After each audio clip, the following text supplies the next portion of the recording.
Hi friends, എല്ലാവർക്കും നമസ്കാരം. അപ്പോൾ ഇന്ന് ചപ്പാത്തിക്കൊപ്പം പുലാവിനൊപ്പമൊക്കെ കഴിക്കാൻ പറ്റിയ നല്ല ടേസ്റ്റുള്ള ഒരു മട്ടർ പനീറാണ് കാണിക്കുന്നത്. അതായത് ഫ്രഷ് ഗ്രീൻ പീസും പിന്നെ പനീരും വെച്ചിട്ടുള്ള നല്ലൊരു കറി. അപ്പോൾ നമുക്ക് കണ്ടു നോക്കാം എങ്ങനെയാണ് ഉണ്ടാക്കുന്നതെന്ന്. അപ്പം നമ്മുടെ ചാനൽ സബ്സ്ക്രൈബ് ചെയ്യാത്തവരുണ്ടെങ്കിൽ ഒന്ന് സബ്സ്ക്രൈബ് ചെയ്യാനും ഫോളോ ചെയ്യാനൊന്നും മറക്കണ്ട. അപ്പോൾ ഇതാ ഒരു കടായി അടുപ്പത്ത് വയ്ക്കുക. അതിലേക്ക് ആവശ്യത്തിനുള്ള ഓയിൽ ഒഴിക്കുക. ഞാനിപ്പോൾ വെജിറ്റബിൾ ഓയിൽ, അതായത് റിഫൈൻഡ് ഓയിലാണ് ഒഴിച്ചിരിക്കുന്നത്. 2-3 സ്പൂൺ ഒഴിക്കാവുന്നതാണ്. എണ്ണ ഒന്ന് ചൂടായി വരുമ്പോൾ ഇതിലേക്ക് ഒരു 1/4 ടീസ്പൂൺ ചെറിയ ജീരകമാണ് ചേർക്കുന്നത്. നിങ്ങൾക്ക് ജീരകത്തിൻ്റെ ടേസ്റ്റ് അധികം ഇഷ്ടമില്ലെങ്കിൽ 1/2 ടീസ്പൂൺ ആയാലും മതി. പക്ഷെ ഇതിലങ്ങനെ ജീരകത്തിൻ്റെ ടേസ്റ്റ് വേറെ ഒന്നും അറിയില്ല കേട്ടോ. ഇനി ഇതിലേക്ക് 2 പട്ടയില കൂടി ഒന്ന് പൊട്ടിച്ചിട്ട് ഇടുക. ഇതിലേക്ക് ഒരു 2 ടീസ്പൂൺ ഇഞ്ചി വെളുത്തുള്ളി പേസ്റ്റ് അല്ലെങ്കിൽ ഇഞ്ചി വെളുത്തുള്ളി ചതച്ചത് ചേർക്കുക. എന്നിട്ട് അതൊന്ന് വഴറ്റണം. ഇഞ്ചി വെളുത്തുള്ളി നന്നായിട്ടൊന്ന് മൂത്ത് വരണം. ഈ ഇഞ്ചി വെളുത്തുള്ളിയൊക്കെ നന്നായിട്ട് മൂത്ത് വരുമ്പോൾ ഇതിലേക്ക് ഒരു വലിയ സവാള ചെറുതായി അരിഞ്ഞത് ചേർക്കുക. ഇതിലേക്ക് കുറച്ച് ഉപ്പും കൂടിയും ചേർക്കാം. ഈ സവാള ഇടുന്നതിൻ്റെ കൂടെ തന്നെ ഒരു 2-3 പച്ചമുളകും കൂടിയും ചേർക്കുക കേട്ടോ. ഞാൻ പിന്നീടാണ് ചേർത്തത്. നിങ്ങൾ ഈ സവാള ചേർക്കുമ്പോൾ തന്നെ അതിൻ്റെ കൂടെ ചേർത്താൽ മതി.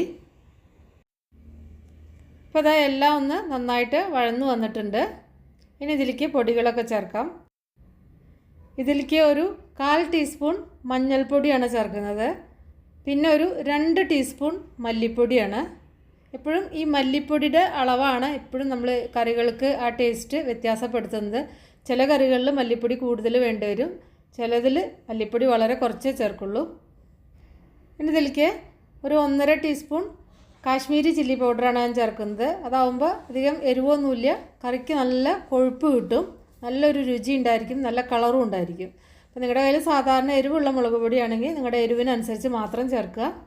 ഈ പൊടികളൊക്കെ നന്നായിട്ടൊന്ന് മൂത്ത് വരട്ടെ. പൊടികൾ കരിഞ്ഞു പോകാതിരിക്കാൻ അതിലേക്ക് ഒരു 2-3 സ്പൂൺ വെള്ളം ഒഴിക്കുന്നത് നല്ലതാണ് കേട്ടോ. നമുക്ക് വല്ലാതെ തന്നെ കരിഞ്ഞു പോകുന്നുള്ള പേടി ഉണ്ടെങ്കിൽ 2-3 സ്പൂൺ വെള്ളം ഒഴിച്ചാൽ മതി. അപ്പോൾ പിന്നെ കരിഞ്ഞു പോവില്ല. ഇതിലേക്ക് കുറച്ച് ഗരം മസാല ഞാൻ ഇപ്പം ചേർക്കുന്നുണ്ട്. ഒരു 1/4 ടീസ്പൂണിനേക്കാൾ കുറച്ച് കൂടുതൽ ചേർക്കുന്നുണ്ട്. പിന്നെ ബാക്കിയുള്ള ഗരം മസാല പിന്നീട് ചേർക്കുന്നതാണ്. അപ്പോൾ അതും കൂടി ചേർത്തിട്ട് ഒന്ന് വഴറ്റിയാൽ മാത്രം മതി. കുറേ നേരം ഗരം മസാല മൂപ്പിക്കേണ്ട ആവശ്യമില്ല. ഇനി ഇതിലേക്ക് ഒരു 2 തക്കാളി മിക്സിയിൽ നന്നായിട്ടൊന്ന് ഇട്ട് അടിച്ചത് ചേർക്കുകയാണ്. അപ്പോൾ 2 തക്കാളി എന്ന് പറഞ്ഞാൽ ഞാൻ എടുത്തിരിക്കുന്നത് 2 വലിയ തക്കാളിയാണ് കേട്ടോ. അപ്പോൾ ഞാൻ ഇവിടെ ചേർക്കുന്ന തക്കാളി എന്ന് പറഞ്ഞു കഴിഞ്ഞാൽ ഒട്ടും പുളി ഇല്ലാത്ത തക്കാളിയാണ്. കാര്യമായിട്ട് വലിയ പുളിയൊന്നും ഉണ്ടാവില്ല. അപ്പോൾ 3 തക്കാളി ചേർത്താലും വലിയ കുഴപ്പമുണ്ടാവില്ല. കാരണം അത്രയും പുളിയില്ലാത്ത നല്ല ചുവന്ന തക്കാളിയാണ്, നല്ല പൾപ്പി ആയിട്ടുള്ള തക്കാളിയാണ്. അപ്പോൾ നിങ്ങൾ ചേർക്കുന്നത് പുളി ഉള്ളതാണെങ്കിൽ എപ്പോഴും തക്കാളി അതിനനുസരിച്ച് അഡ്ജസ്റ്റ് ചെയ്യുക കേട്ടോ. നമ്മുടെ നാട്ടിലൊക്കെ കിട്ടുന്ന തക്കാളി പറഞ്ഞാൽ അത്യാവശ്യം കുറച്ച് പുളിയുള്ളതായിരിക്കും. അപ്പോൾ ഇവിടെ ഞാൻ കിട്ടുന്ന ആ തക്കാളിയാണ് ചേർത്തിരിക്കുന്നത്. നല്ല ചുവന്ന തക്കാളിയാണത്. നല്ല കളറും കിട്ടും, അതുപോലെ തന്നെ പുളി ഉണ്ടായിരിക്കില്ല. പിന്നെ വല്ലാതെ പുളി തോന്നുകയാണെങ്കിൽ കുറച്ച് പഞ്ചസാര ചേർത്താൽ മതി. ആ പുളി അങ്ങോട്ട് അഡ്ജസ്റ്റ് ആയിക്കോളും. അപ്പോൾ നമ്മൾ മിക്സിയിൽ അടിച്ചിട്ടാണ് തക്കാളി ചേർത്തത്. അത് കാരണം തന്നെ വെന്ത് കിട്ടാനൊന്നും അധികം സമയമെടുക്കില്ല. ഈ തക്കാളി നന്നായിട്ട് വെന്ത് പച്ചമണമൊക്കെ മാറിയിട്ട് എണ്ണയൊന്ന് നന്നായിട്ട് തെളിഞ്ഞു വരണം. അപ്പോൾ തക്കാളി ചേർത്തതിൻ്റെ ശേഷം ബാക്കിയുള്ള ഉപ്പും കൂടി അങ്ങോട്ട് ചേർത്ത് കൊടുക്കുക, മിക്സ് ചെയ്യുക.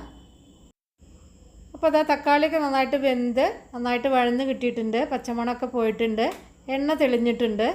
എണ്ണ തെളിഞ്ഞതിൻ്റെ ശേഷം മാത്രം ഇതിലേക്ക് ഗ്രീൻ പീസ് ചേർക്കുക. ഞാനിപ്പോൾ ചേർക്കുന്നത് ഫ്രോസൺ ഗ്രീൻ പീസാണ്. അപ്പോൾ ഇത് കുറച്ച് കുക്ക് ചെയ്തതായിരിക്കും. ഇത് അധികം നേരം പിന്നെ കുക്ക് ചെയ്യേണ്ട ആവശ്യമില്ല. ഒരു 5 മിനിറ്റൊക്കെ വേവിച്ചാൽ മാത്രം മതിയാവും. അത് ഫ്രഷായിട്ട് കിട്ടുന്നത്. അപ്പം നിങ്ങൾ ഉപയോഗിക്കുന്നത് പച്ചപ്പട്ടാണി ആണെങ്കിൽ അതിങ്ങനെ ഉണങ്ങിയിട്ടായിരിക്കുമല്ലോ. അപ്പോൾ അത് കുറച്ച് നേരം ഓവർനൈറ്റ് അല്ലെങ്കിൽ ഒരു 7-8 മണിക്കൂർ കുതിർത്താൻ വയ്ക്കുക. കുതിർത്തിയതിൻ്റെ ശേഷം അതൊന്ന് വേവിച്ചതിൻ്റെ ശേഷം മാത്രം ഇതിൽ ചേർക്കാവൂ. ഇതിൽ ചേർത്തതിൻ്റെ ശേഷം പിന്നെ അത് വേവില്ല. അപ്പോൾ നന്നായിട്ട് പച്ചപ്പട്ടാണിയാണ് ചേർക്കുന്നതെങ്കിൽ വേവിച്ചതിൻ്റെ ശേഷം മാത്രം ഇതിൽ ചേർക്കുക കേട്ടോ. അപ്പം ഞാനിതിലേക്ക് ഒരു 1/2 കപ്പ് ഗ്രീൻ പീസാണ് ചേർത്തിരിക്കുന്നത്. അപ്പോൾ ഫ്രോസൺ ഗ്രീൻ പീസ് ആ സീസൺ ആകുമ്പോൾ ഞാൻ ഇങ്ങനെ ഉണ്ടാക്കി വെക്കാറുണ്ട്. അപ്പോൾ ഫ്രോസൺ ഗ്രീൻ പീസ് എളുപ്പത്തിൽ വീട്ടിൽ തന്നെ ഉണ്ടാക്കിയിട്ട് എങ്ങനെ സ്റ്റോർ ചെയ്യുക എന്നുള്ളത് ഞാൻ വീഡിയോ മുന്നേ അപ്ലോഡ് ചെയ്തിട്ടുണ്ട്, 1 വർഷമൊക്കെ മുന്നേ. അപ്പോൾ നിങ്ങൾക്ക് കാണണം എന്നുള്ളവർക്ക് അതൊന്ന് കണ്ടു നോക്കിക്കോളൂ കേട്ടോ. ഇപ്പോൾ ഗ്രീൻ പീസ് ചേർത്തിട്ട് ഒരു 5 മിനിറ്റ് ഒന്ന് കുക്കായതിൻ്റെ ശേഷം, അതായത് അതൊന്ന് സോഫ്റ്റ് ആയതിൻ്റെ ശേഷം ഇതിലേക്ക് കുറച്ച് ഫ്രഷ് ക്രീമാണ് ഞാൻ ചേർക്കുന്നത്. 1-2 ടേബിൾ സ്പൂൺ ഫ്രഷ് ക്രീം ചേർക്കുക. ഞാനിപ്പോൾ അമൂലിൻ്റെ ഫ്രഷ് ക്രീമാണ് എടുത്തിരിക്കുന്നത്.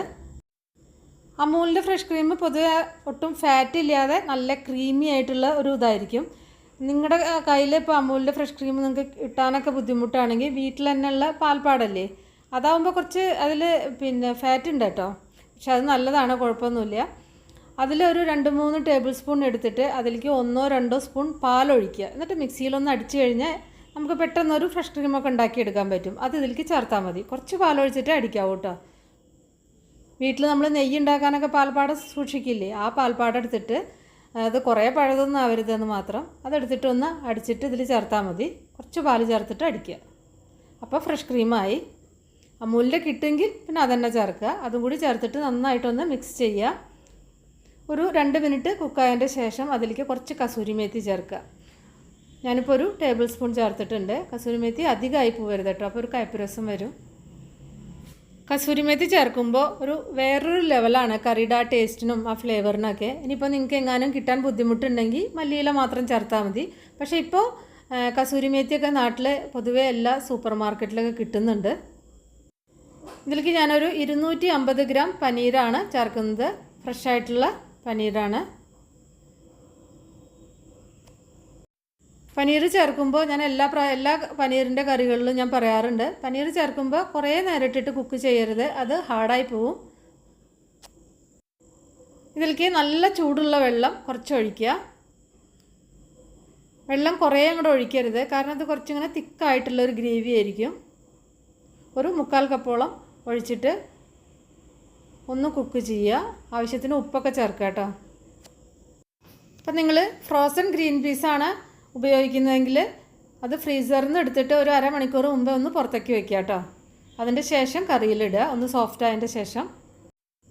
ഇനി നിങ്ങൾക്ക് ഏതെങ്കിലും കാരണവശാൽ ഫ്രഷ് ക്രീം ഉണ്ടാക്കാനോ അല്ലെങ്കിൽ ഫ്രഷ് ക്രീം കിട്ടാനോ ബുദ്ധിമുട്ടുണ്ടെങ്കിൽ ഒരു പിടി കാഷ്യൂ നട്ട് എടുത്തിട്ട് ചൂടുള്ള വെള്ളത്തിലൊന്ന് ഇടുക, ഒരു 5 മിനിറ്റ്. എന്നിട്ട് അത് അരച്ചിട്ട് ഇതിൽ ചേർത്താലും മതി. അവസാനം ഞാൻ ലേശം പഞ്ചസാര ചേർക്കുന്നുണ്ട്. വളരെ കുറച്ചേട്ടോ ചേർത്തിട്ടുള്ളൂ, ഒരു 1/4 ടീസ്പൂണൊക്കെ ചേർത്തിട്ടുള്ളൂ. അത് ആ ടേസ്റ്റ് ഒന്ന് ബാലൻസ് ചെയ്യാൻ വേണ്ടിയിട്ടാണ് ചേർക്കുന്നത്. ഇതിങ്ങനെ വല്ലാതെ സ്പൈസി ആയിട്ടുള്ള കറി ആയിരിക്കില്ല കേട്ടോ. ഇനി നിങ്ങൾക്ക് അങ്ങനെ വേണമെങ്കിൽ കുറച്ച് മുളക് പൊടിയും പച്ചമുളക് കൂടുതൽ ചേർത്താൽ മാത്രം മതിയാവും. ഇത് നന്നായിട്ടൊന്ന് തിളച്ച് വന്നിട്ടുണ്ട്. എല്ലാം ഒന്ന് പാകമാവണം. കുറേ നേരം ഇട്ടിട്ട് തിളപ്പിക്കൊന്നും വേണ്ട, ഒരു 5-6 മിനിറ്റ് ഒന്ന് ഫ്ലെയിം കുറച്ച് വെച്ചിട്ട് ഒന്ന് തിളപ്പിച്ചാൽ മാത്രം മതിയാവും. അവസാനം ഞാൻ ഗരം മസാല കുറച്ചും കൂടിയും ചേർക്കുന്നുണ്ട്. ആദ്യം നമ്മൾ ചേർത്തിട്ടുണ്ടായിരുന്നു, കുറച്ചും കൂടിയും ചേർക്കുക. കുറച്ച് മല്ലിയില കൂടി വിതറിയിട്ടുണ്ട്. പിന്നെ കുറച്ച് ഫ്രഷ് ക്രീം ഒരു സ്പൂൺ കുറച്ച് ഒഴിച്ചിട്ടുണ്ട്. അപ്പോൾ അതാ കറിയൊക്കെ റെഡിയായി. അപ്പോൾ നല്ല ടേസ്റ്റുള്ള ഒരു കറിയാണിത്. അപ്പോൾ നിങ്ങൾ ഉണ്ടാക്കി നോക്കുക. നിങ്ങളുടെ ഫീഡ്ബാക്കൊക്കെ അറിയിക്കുക. ഇഷ്ടപ്പെട്ടാൽ ലൈക്ക് ചെയ്യാനും ഷെയർ ചെയ്യാനും കമൻറ്റ് ചെയ്യാനൊന്നും മറക്കണ്ട. അപ്പോൾ നമുക്ക് വേറെ ഈസി റെസിപ്പി വീണ്ടും കാണാം. Thank you.